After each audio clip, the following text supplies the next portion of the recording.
جو ہندوستان آپ لوگوں نے جو جنگ آزادی میں امریکہ جیسی طاقت اور روس جیسی طاقت کو دھول چٹوائی ہے، ہندوستان کے اندر ہمارے اکابر نے سب سے بڑی طاقت جو برطانیہ کی طاقت تھی اس کو دھول چٹوائی ہے۔ یہ تعلقات آپ دیکھ رہے ہیں اپنی آنکھ سے کہ ہندوستان کے مسلمان کو اور دارالعلوم کو آپ سے کتنا والہانہ تعلق ہے۔ ہمارے تعلقات آپ سے صرف علمی نہیں ہیں بلکہ ہندوستان کی آزادی میں آپ لوگوں کا دخل ہے۔ ہمارے اکابر نے جو آزادی کی جنگ لڑی ہے اس کے لیے افغانستان کی سرزمین کو انہوں نے چنا تھا، وہاں جا کر کے آپ کے یہاں انہوں نے جلا وطن حکومت بنائی جس کے مولانا راجہ مہندر پرتاپ اور اسی طرح مولانا برکت اللہ، اسی طرح مولانا عبید اللہ سندھی، کوئی صدر ہے، کوئی وزیر اعظم ہے، کوئی وزیر خارجہ ہے۔ اس لیے آپ کا ہمارے ساتھ صرف علمی تعلق نہیں ہے بلکہ ہندوستان کی آزادی کا بھی تعلق ہے۔ آپ لوگوں نے جو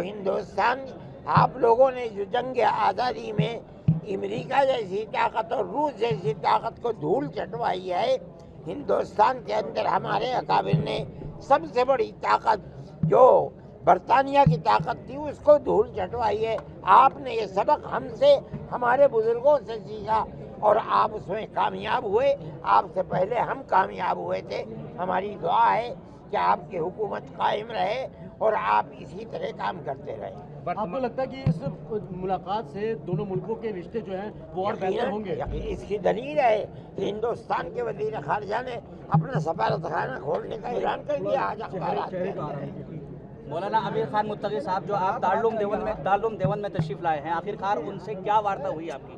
ہماری بات یہی ہوئی ہے، یہ تعلقات آپ دیکھ رہے ہیں اپنی آنکھ سے کہ ہندوستان کے مسلمان کو اور دارالعلوم کو آپ سے کتنا والہانہ تعلق ہے۔ آپ نے دیکھ لیا اس کو۔ آپ کس طریقے سے دیکھتے ہیں اس پورے پرکرن کو جیسے وہ ہندوستان تشریف لائے؟ ہم یہ سمجھتے ہیں کہ دنیا کے ملکوں کے اندر قطع نظر اس کے کہ ان کا مذہب کیا ہے، ایک دوسرے کے ساتھ پیار و محبت ہونی چاہیے۔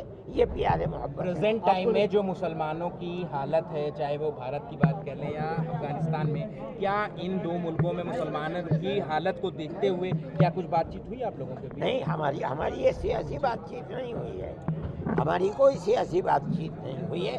ہم تو اپنے تعلقات جو مذہبی تعلقات ہیں انہیں کے اوپر گفتگو کرتے رہے۔ مولانا آپ کو لگتا ہے کہ ان دونوں ملکوں میں ابھی جو جس طریقے سے رابطہ قائم ہوا ہے، آنے والے دنوں میں جو اسٹوڈنٹس ہیں اور بڑھوتری ہو سکتی ہے؟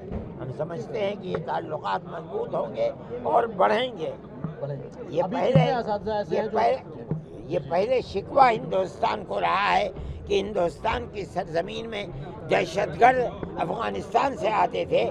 آج ان تعلقات کے بعد یہ بات طے ہو گئی کہ اب افغانستان سے کسی دہشت گرد کو ہندوستان کے اندر مدد نہیں ملے گی۔ آپ کو لگتا ہے ہندوستان کے جو external affair minister S Jaishankar, ان کی ملاقات اور جس طریقے سے مدد ان کو دی گئی ہے، آگے اور بھی راستے کھلیں گے اور ساری چیزوں کو لے کر؟ کھلنے چاہیے اور کھلیں گے انشاءاللہ۔ پہلے کے پلان کے مطابق متقی صاحب کو آپ کے ادارے کے چھاتروں کے ساتھ سمبودھن بھی کرنا تھا، لیکن وہ سمبودھن بھی نہیں ہوا۔ ملاقات ہو چکی ہے، جو افغانی تھے ان سے ہو چکی ہے، لیکن جو ان کے ساتھ منسٹری کے لوگ ہیں وہ یہ کہہ رہے ہیں کہ جلدی یہاں سے واپس جاؤ، جلدی واپس جاؤ۔ ہم نے کہا ٹھیک ہے چلے جاؤ۔ ایسا کیوں کہا؟ میں نہیں جانتا، یہ ان سے پوچھیے، مجھ سے کیا پوچھتے ہیں۔ لیکن یہ پلان میں تھا کہ وہ عام سمبودھن کریں گے چھاتروں کو۔ ہاں، لیکن یہ بات انہوں نے سمبودھن یہاں کر دیا ہے۔ سر آپ کا دن، میں آپ حضرات کا سب کا مشکور ہوں کہ آپ نے یہاں پہ تشریف لایا۔ جو دارالعلوم دیوبند کا جو اساتذہ اور جو طلباء ہیں انہوں نے جو استقبال کیا، جو محبت کا اظہار کیا، میں آپ اور علاقے کے جو عوام ہے، طلباء ہے، علماء ہے، میں یہ سب کا مشکور ہوں، آپ کا بھی شکر گزار ہو۔ اللہ کرے کہ ہمارا اور ہندوستان کے درمیان تعلقات اور بھی بڑھ جائے، اور امید ہے ایسا جو مجالس ہمارا ہوا ہے دلی میں تو اسے لگتا ہے کہ آئندہ ہمارا اور آپ کا بہت روشن ہے۔ امید ہے کہ آنا جانا زیادہ ہو جائے اور کابل میں بھی آپ کا سفارت بڑھتا ہے اور کام زیادہ کرتا ہے، اور دلی میں بھی ہمارا سفارت انشاءاللہ